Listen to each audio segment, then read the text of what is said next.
Hello viewers, welcome to Parineeta new update.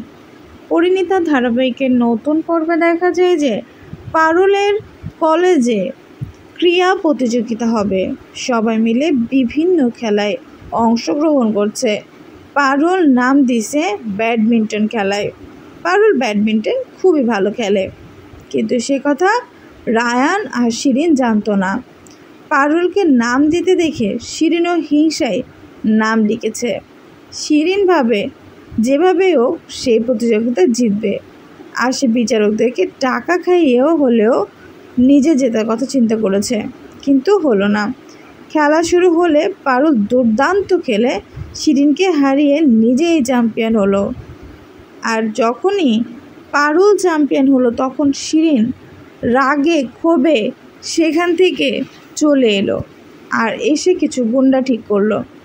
আর সেই গুন্ডাদেরকে বলে দিল পারুলকে মেরে যেন নদীতে ফেলে দেয়। এই সব কথা রায়ান পাশ থেকে শুনতে পেয়ে পারুলকে বাঁচানোর জন্য রায়ান ছুটে গেল। যতক্ষণে গুন্ডারা সেখানে পৌঁছায় তার আগে রায়ান সেখানে গিয়ে পারুলকে প্রোটেস্ট করতে শুরু করে দেয়, কিন্তু পারুল কোনো কিছুই জানে না। পারুল রায়ানকে মজা করে করে বলছে, কি এখন তোমার বান্ধবী কোথায়? আমার পাশে পাশে ঘুরঘুর করছো কেন? কিন্তু রায়ান এসব কথায় কান দেয় না।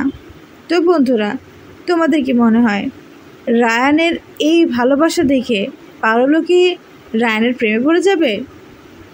তোমাদের যা মনে হয় কমেন্টে জানাতে ভুলো না। লাইক করে সাবস্ক্রাইব করে আমাদের সাথেই থাকো। ধন্যবাদ।